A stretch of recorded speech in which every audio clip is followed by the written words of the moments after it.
Mr. President, thank you for convening this ministerial and for convening this council. And thank you very much, Special Coordinator Wennesland, Deputy Special Coordinator Hastings, for your important briefings. Mr. Secretary General, we're grateful for your leadership in this incredibly challenging time, particularly in helping get humanitarian aid to civilians in Gaza. And to the entire UN team, their incredible bravery, their dedication, all of those who continue to serve in some of the most difficult circumstances imaginable, we express our gratitude and our admiration. I'm here today because the United States believes that the United Nations, and this Council in particular, has a crucial role to play in addressing this crisis. Indeed, we put forward a resolution that sets out practical steps that we can take together toward that end. The resolution builds on many elements of the text that Brazil put forward last week. It incorporates substantive feedback that we received from fellow council members over recent days. It also draws heavily on the views that I heard firsthand from partners across the region after Hamas's appalling attack on October 7, views that the United States shares. First, we all recognize the right and indeed the imperative of states to defend themselves against terrorism. That's why we must unequivocally condemn Hamas's barbaric terrorist attack against Israel. Babies riddled with bullets, young people hunted down and gunned down with glee, young people beheaded, families burned alive in a final embrace, parents executed in front of their children, children executed in front of their parents, and so many taken hostage in Gaza. We have to ask, indeed it must be asked, where is the outrage? Where is the revulsion? Where is the rejection? Where is the explicit condemnation of these horrors?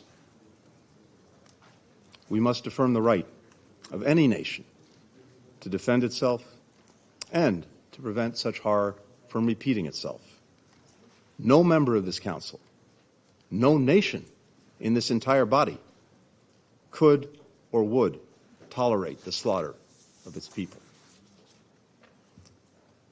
As this council and the UN General Assembly have repeatedly affirmed, all acts of terrorism are unlawful and unjustifiable.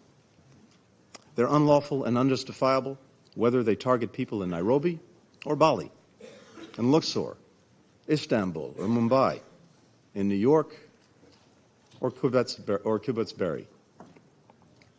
They're unlawful and unjustifiable whether they're carried out by ISIS, by Boko Haram, by Al-Shabaab, by Lashkar-e-Taiba, or by Hamas.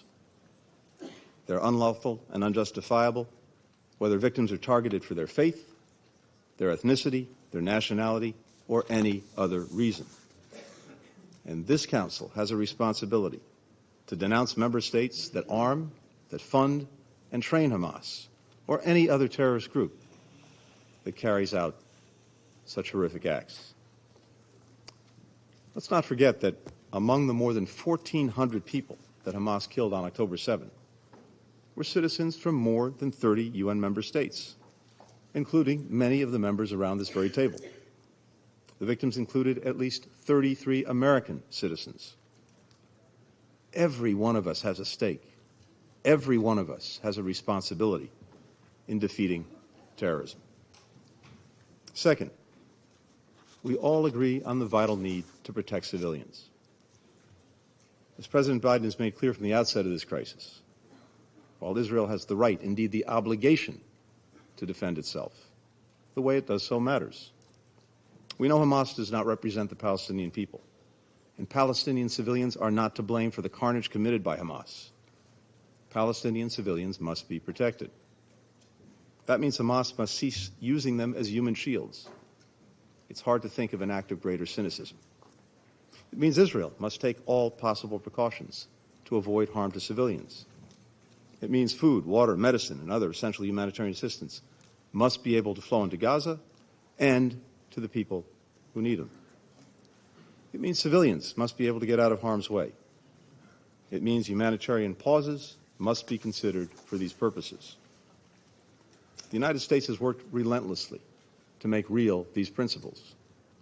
We continue to coordinate closely with Egypt, Israel, and partners across the region, as well as with the United Nations, to build mechanisms that will enable sustained humanitarian assistance to flow to civilians in Gaza without benefiting Hamas or any other terrorist group. President Biden appointed one of our most senior diplomats, Ambassador David Satterfield, to lead our humanitarian efforts, which he is currently doing on the ground. The United States has committed an additional $100 million in humanitarian assistance to Palestinians in Gaza and the West Bank, bringing the total aid that we've provided to the Palestinian people over the past 2.5 years to more than $1.6 billion. That makes the United States the largest single-country donor, by far, to the Palestinian people. We call on all countries, particularly those with the greatest capacity to give, to join us in meeting the UN's appeal for the humanitarian situation in Gaza. At the heart of our efforts to save innocent lives in this conflict, and in every conflict for that matter, is our core belief that every civilian life is equally valuable. There is no hierarchy when it comes to protecting civilian lives. A civilian is a civilian is a civilian, no matter his or her nationality, ethnicity, age, gender, faith. That's why America mourns the loss of every single innocent life in this crisis, including innocent Israeli and Palestinian men, women, children, elderly people, Muslim, Jews, Christians, people of all nationalities and faiths, including at least 35 UN staff members.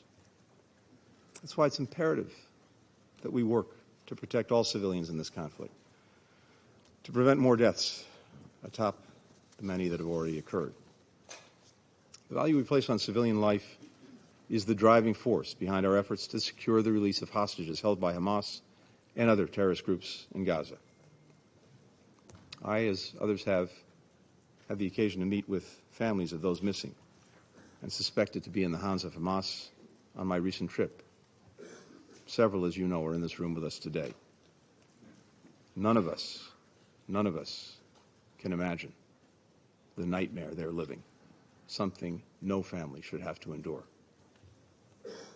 Their loved ones must be released immediately, unconditionally, and every member of this council, indeed, every member of this body, should insist on that, insist on that, insist on that.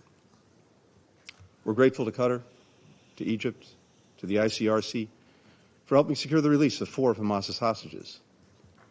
But at least 200 more, and again, from many of our nations, are still in the grip of Hamas.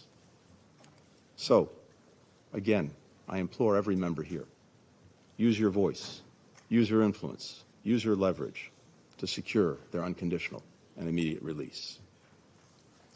Third, we're all determined to prevent this conflict from spreading. This goes to the principal responsibility of the Security Council, maintaining international peace and security. A broader conflict would be devastating, not only for Palestinians and Israelis, but for people across the region and indeed around the world. To that end, we call on all member states to send a firm, united message to any state or non-state actor that is considering opening another front in this conflict against Israel, or who may target Israel's partners, including the United States. Don't throw fuel on the fire. Members of this council, and permanent members in particular, have a special responsibility to prevent this conflict from spreading. I look forward to continuing to work with my counterpart from the People's Republic of China to do precisely that when he visits Washington later this week. Now, it is no secret to anyone in this room or on this council that for years, Iran has supported Hamas, Hezbollah, the Houthis, and other groups that continue to carry out attacks on Israel. Iranian leaders have routinely threatened to wipe Israel off the map. In recent weeks, Iran's proxies have repeatedly attacked U.S. personnel in Iraq and Syria, whose mission is to prevent ISIS from renewing its rampage. So, let me say this before this Council, and let me say what we've consistently said to Iranian officials through other channels. The United States does not seek conflict with Iran. We do not want this war to widen. But if Iran or its proxies attack U.S. personnel anywhere, make no mistake, we will defend our people, we will defend our security swiftly and decisively. To all the members of this Council, if you, like the United States, want to prevent this conflict from spreading, tell Iran, tell its proxies, in public, in private, through every means, do not open another front against Israel in this conflict. Do not attack Israel's partners. And we urge members to go a step further. Make clear that if Iran or its proxies widen this conflict and put more civilians at risk, you will hold them accountable. Act as if the security and stability of the entire region and beyond is on the line, because it is. Fourth and finally, even as we address this immediate crisis, we all agree that we must redouble our collective efforts to build an enduring political solution to the conflict between Israelis and Palestinians.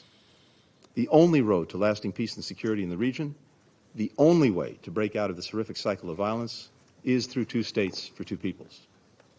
As President Biden has underscored from day one, Palestinians deserve equal measures of security, of freedom, of justice, of opportunity, of dignity. And Palestinians have a right to self-determination and a status of their own. Now, we have no illusions about how hard it will be to achieve a two-state solution. But as President Biden has said, we cannot give up on peace. Indeed, it's precisely in the darkest moments, like this one, that we have to fight the hardest to preserve an alternative path, to show people making it real, improving their lives in tangible ways is possible. Indeed, it's necessary. We've heard many countries express support in recent weeks for a durable political solution. Our message today is this: help us build that solution. Help us prevent the spread of war that will make two states and broader peace and security in the region even harder to achieve. Members of this Council, we stand at a crossroads. Two paths lie before us. The difference between them could not be more stark. One is the path offered by Hamas. We know where it leads: death, destruction, suffering, darkness. The other is the path toward greater peace, greater stability, greater opportunity, greater normalization and integration. A path toward people across the region being able to live, to work, to worship, to learn, side by side. A path toward Palestinians realizing their legitimate right to self-determination and a state of their own. Nothing would be a greater victory for Hamas than allowing its brutality to send us down its path of terrorism and nihilism. We must not let it. Hamas does not get to choose for us. The United States stands ready to work with anyone, ready to forge a more peaceful and secure future for the region, the future its people yearn for and so deserve. Thank you, Mr. President.